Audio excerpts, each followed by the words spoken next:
Christ Ministries, I have another individual who wanted to do an interview. I've actually been hoping and praying that he'd want to talk, like this on camera and do an interview after all these years. And it's actually my husband, John Wilson. So John is here, and we're just gonna chit chat and I don't know, see what the Lord does. He came to me John came to me a while ago, and he said, you know what? I wouldn't mind if you interviewed me. I want to talk. I think we should do this. I think we should talk. So that was a few months back, and so here we are.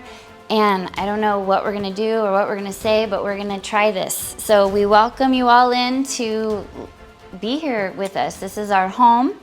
This is a little living area space within our kitchen and dining room area. So we're just at home, and you're in our home with us, and we're just going to talk. So, and I'm going to ask questions, and he's going to ask me questions, and we're going to see what happens. Okay. So, why did you want to do an interview? Why did you come to me and want to do one? I definitely feel like it's, as like a man of God, the man of the house, any household, like I need to be established as a vocal authority in any house I occupy.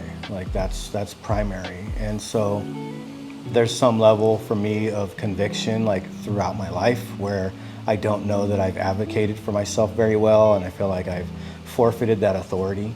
So in recent months we've been studying together actually a lot. We had some we were enrolled in the same class, and one of the subjects that we discussed, or what we were learning and studying about, was the believer's authority. And this began to really, for me, it began to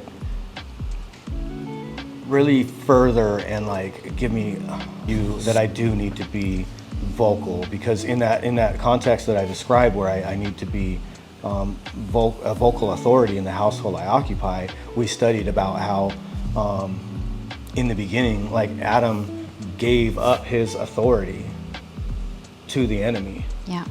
And I've had fear in my life of the enemy taking authority over my life. And I'm with these confirmations and with this kind of belief in this picture in my mind that's been in place for like years and years and years. I'm more afraid now of seeing that picture of the enemy taking full authority over my house and my family.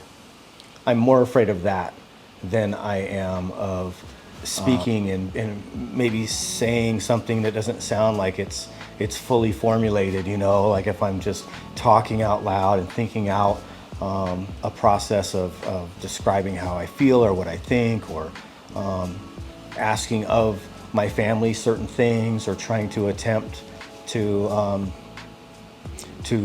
build new habits, or be established and establish new disciplines, or even just when it comes down to just like singing a new song and being made new every day. Like I'm more afraid of that not becoming a reality, and watching like literally as my sons grow older, and my wife and you and I have spent more time together. I just see like another generation coming up behind us, in fact, maybe one or two, because now working with kids so much, like I just want to do everything I can to make sure these kids see the enemy for who he is and have some level of discernment. And I feel a little bit ashamed to hold back what I've come to understand about the enemy and about what he can do and what he has done to me, and the way that I've understood how to identify him and how to battle him. I feel like I have to share that.